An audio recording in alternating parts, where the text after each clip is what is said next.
Hello students, let's look at the question. Which of the following statements about kinetic energy is true? हमें बताना है कि कौन से statements kinetic energy के बारे में सही है.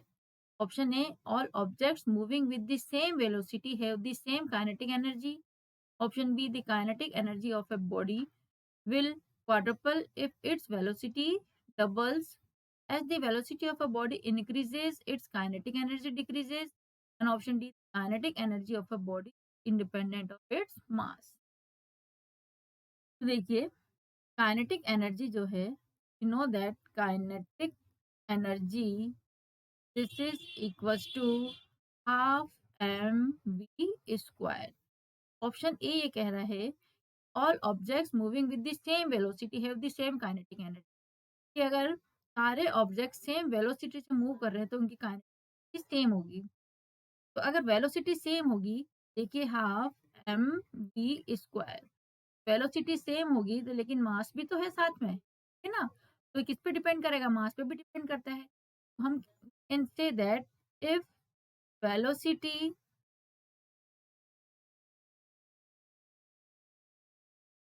Same, if velocity is has have same kinetic energy may be different. Kinetic energy क्या हो सकती है? डिफरेंट हो सकती है. काइनेटिक एनर्जी में भी different mass due to mass, क्योंकि मास पे भी डिपेंड कर रही है. तो मास इट मीन्स अगर बी सेम भी है तो भी मास की वजह से वो क्या हो सकती है? डिफरेंट हो सकती है. तो स्टेटमेंट पॉइंट हमारा रॉन्ग हो गया. अब देखिए बी क्या कह रहा है. If B dash if velocity double, अगर हमने वेलोसिटी को क्या कर दिया? डबल कर दिया. डैश मान new velocity V dash equals to 2v.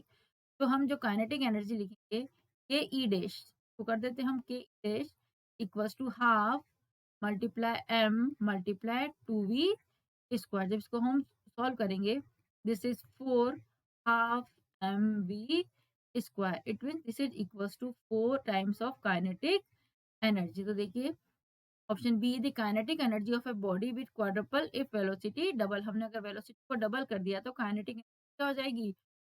Quadruple हो जाएगी. Yes, it is correct. देखिए दिस इज 4 टाइम्स हो गई kinetic energy.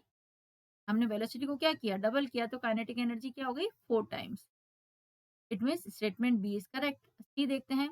As the velocity of a body increases, kinetic energy decreases. देखिए काइनेटिक एनर्जी जो होती है हमारी, kinetic energy half M V square. It means it is directly proportional to B. Velocity के directly proportional है. तो अगर हम वेलोसिटी इंक्रीज करेंगे, इफ वेलोसिटी को हमने क्या किया? इंक्रीज किया, तो काइनेटिक एनर्जी भी क्या होगी? इंक्रीज होगी. यहाँ पर बोल रहा है decrease. It means option C भी रॉन्ग हो गया हमारा. अब ऑप्शन डी की बात करते हैं. डी देखिए kinetic energy independent of mass. हम जानते हैं kinetic energy half M B square.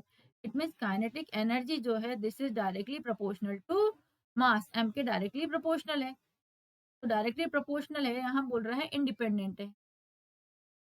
Means option D is also wrong. अगर काइनेटिक एनर्जी इंक्रीज होगी तो मास इंक्रीज होगा तो काइनेटिक एनर्जी क्या होगी? इंक्रीज होगी. ठीक है. दैट इज वाई ये it is dependent of its mass, और यहाँ बोला इंडिपेंडेंट. डी भी रॉन्ग है. तो जो हमारा correct about with statement is true, so statement only b, statement true is only b. So here we can write that option b is the correct answer for this question, or we can write correct statement is b. Thank you.